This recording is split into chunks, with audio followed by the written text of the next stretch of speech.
It was a freezing cold day. A chap chucked me the ball on the Shawcroft.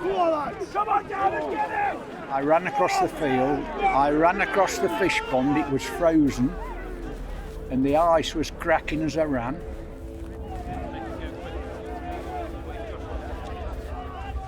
Wonderful. Had all my luck at once, I think, when I scored it.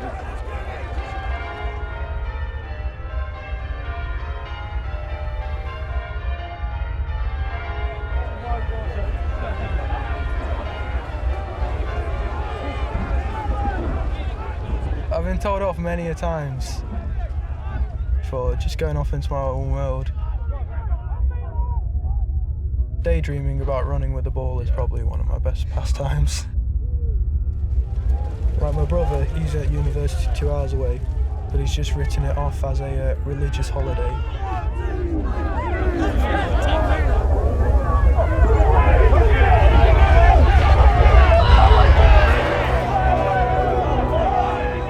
I was so pumped just to touch the ball.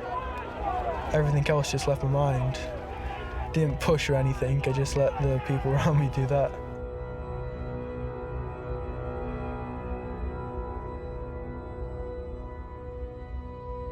If I had a choice between winning the lottery or scoring a ball at Shrovetide, I'll take Shrovetide every single day of the week.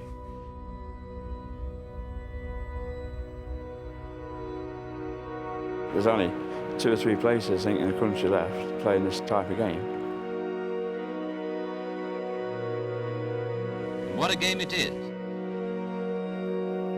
The course is all through Ashbourne and the surrounding country, and the teams anyone who cares to take part. If you live north of the centre of the town, you play for the upwards, and if you live south of the centre, for the downwards. The goals are 2 mills about 4 miles apart. And to get there, you can use any means you like, including all-in wrestling and other gentlemanly behaviour.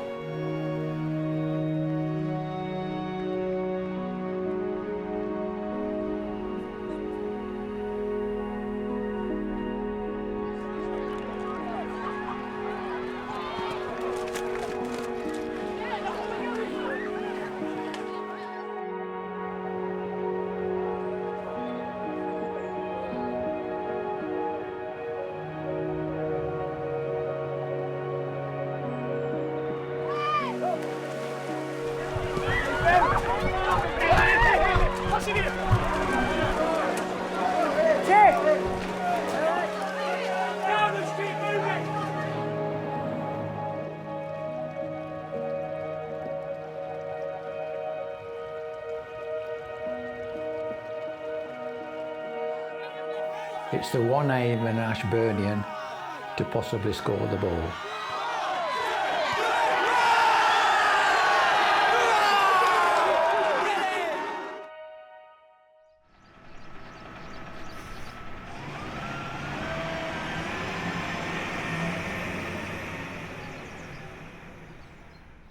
Ashbourne, a peaceful town, a gentle town of soft grey stone. But twice a year the town is boarded up. Twice a year Ashbourne lays siege to its tranquility. The match draws an enthusiastic crowd. And sometimes the ball is seen. Games like this were commonly played in medieval times just before Lent. They were a safety valve, an outlet for passions before the grim period of Lenten fasting began. Invariably, vast sections of the players lose track of the ball. It's not under the bridge, chaps. It's up in the high street.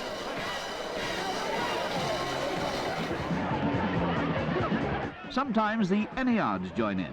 That is, interlopers who give the game a bad name. Usually, the River Henmore brings out individual talents. But swimming towards the goal mouth isn't easy. By now, the cork in the ball is wet and heavy. If someone does miraculously score a goal, be he an up-ard or down-ard, he's allowed to keep the ball. And so Ashbourne's crazy Shrovetide football game goes on and on and on.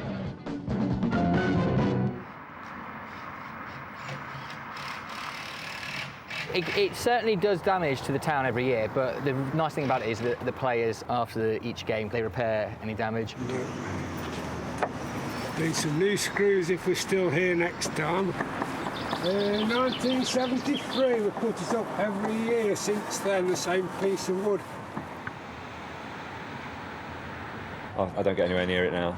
My bones are a lot thinner than they used to be, let's put it that way. Can't afford to get trampled on.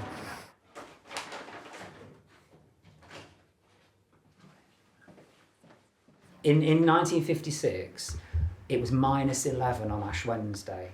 There was 6 inches of ice on the Henmore and the deep snow. The ball went into the river on the bus station, and no one would get into the water because it was so cold. My uncle said it felt like literally you couldn't feel your feet within seconds.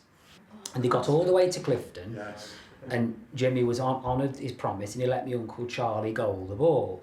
Now in those days, now you have to bring the ball back and you've chaired through the town and you have to hail it at the Green Man and have it ratified. In those days, there was none of that. When you goaled the ball, you just took it home. And he fell through the door. His clothes were like cardboard, they were frozen to him. His feet were black. And he gave the ball to my mum. Literally, my mum was 8 at the time. He just passed the ball to her and gave it to her. And he was off work 17 weeks with hypothermia and never played Shrovetide ever again. Yeah. I am going to get it redone, yeah. I'm having my dog on this side, me on that side shooting something because I do a lot of shooting.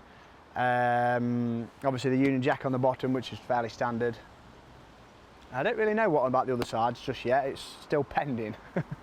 Yeah, that's the bit I can't sort of get my head around really, because like I said, when I was a young lad, the ball scorers were like the bee's knees legends in my eyes, and then now I've got one, and you see sort of people looking up to me. I'm struggling to get my head around the bit that, you know, that they're looking. I'm like, why are they looking up to me? I'm only a bloody, I don't make any a bloody rough horse builder from Ashbourne, and you know, not someone who you'd look up to really.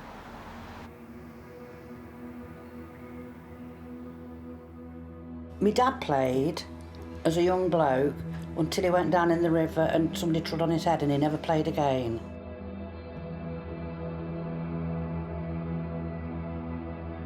My early days in Shrovetide, you don't really know anybody. If you're any good, you become known, and fortunately I was good at running. It went through a succession of vans, kicked on the floor, and then Bill Ratcliffe picked it up. He gave it to me, and he said, look after it, make sure nobody takes it off you, and they didn't. Me and Mick were just jumping for joy, really, because Mick had already got his.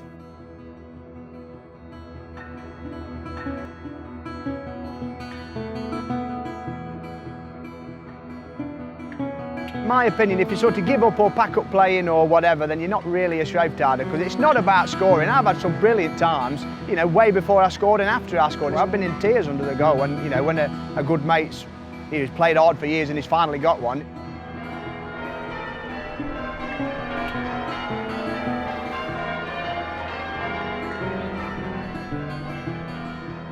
Last year, we had another man who knows what it's like to be carried back into town. As Brendan says right from the start, we need to smash him across this car park. And today, it must be hard work from all of us that wins the day! Get on your toes and bounce.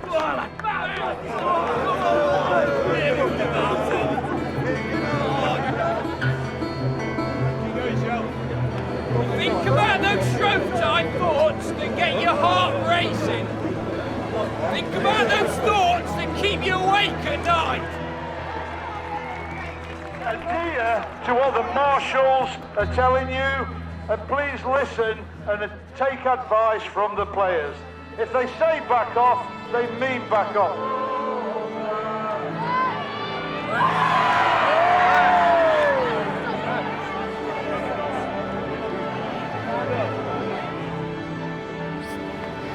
I used to live in France, America. I've always come up to Shrovetide to see my schoolmates once a year.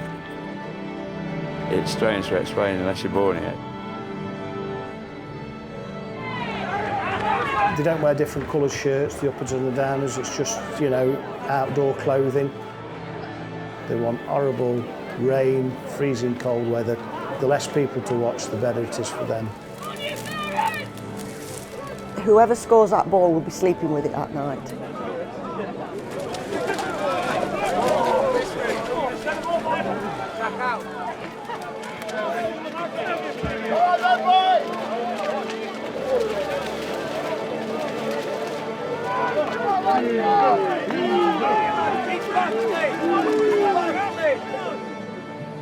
Keep battling, lads!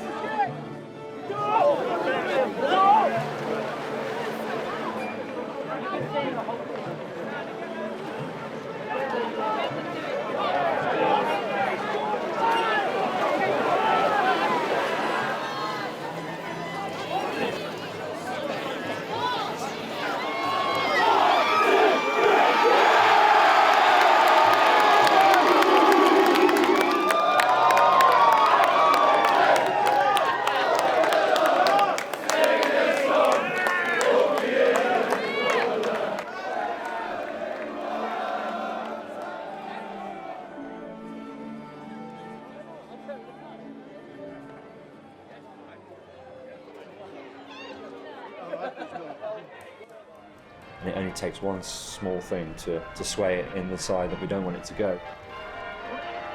Shot to him, I think we can do. Yeah, well, what do you want?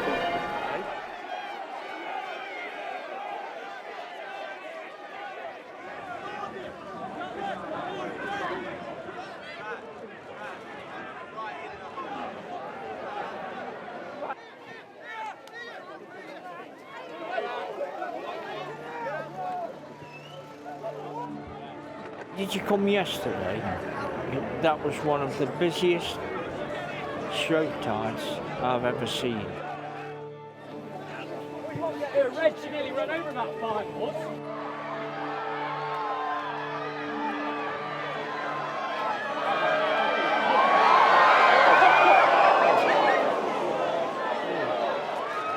It's so easy to lose it. If somebody gets killed, it's gone, it's lost forever.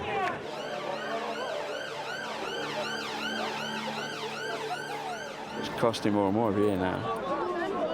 Lads go in the town on the stag nights, get drunk, come and play. They don't care about people's property. The core players, including your marshals, are about 200.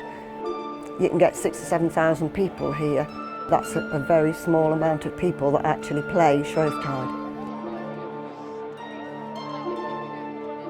It means everything to people from Ashbourne. Your dad played, your granddad played, your great-granddad played.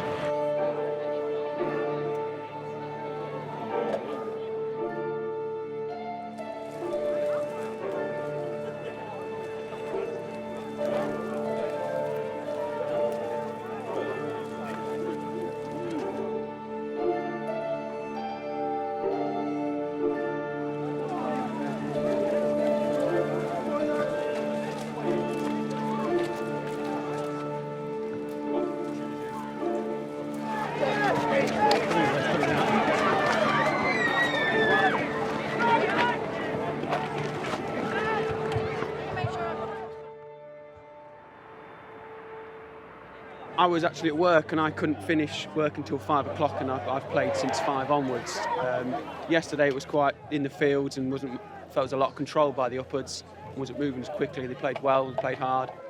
It was brought back up the fields, back towards town, and it was kicked about a bit, a couple of fields away from the rugby pitches, and that's where I came across my shining moment of 2020. I may have been third, fourth man in over the fence, and as I went over, it just rolled over my foot, and I thought, right, I've got it here. So I picked it up straight in my jumper, and I was just letting everyone go past, and I said, oh yeah, might have gone over there, lads, and I was actually stuck between like a V in like a tree. I then traversed along the bush, crawling through with it in my jumper, and I found an opening, crept past the marshals, just walking with it just under my jumper, and I just had my arm just over like that, so just to cover it. This time I didn't have a telephone or I didn't have a watch, so I didn't know what time it was. So I went to my mum and dad's house who live on Bellevue Road, and I was banging on the door. Get in, lad! I was man, I said, let me in. They're like, why? And I said, what time is it? And she was like, why? And I said, because I've got this. and I just had the ball in my hands, and she was like, my mum was about to have a heart attack. This was at 9:15, and I was like, right, I've got to go, because I'm not very fit, so I knew I'm going to have to walk most of the way. I knew kind of where the goal was, only via the roads though, and that was the last place I wanted to be, so I just trudged through it. I knew I was going to get there at some point, and I thought it was going to be lit up, but it was quite dark. There was only a few people there. Everyone was just flicking on their phone.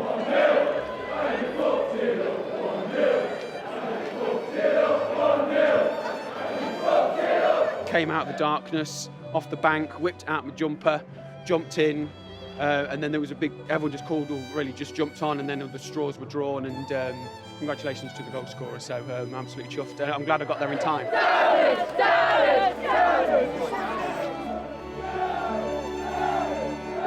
My main goal was to get there. Everyone played really hard. A lot of people have been wanting this for all their life. I'm only glad that I can do it to them.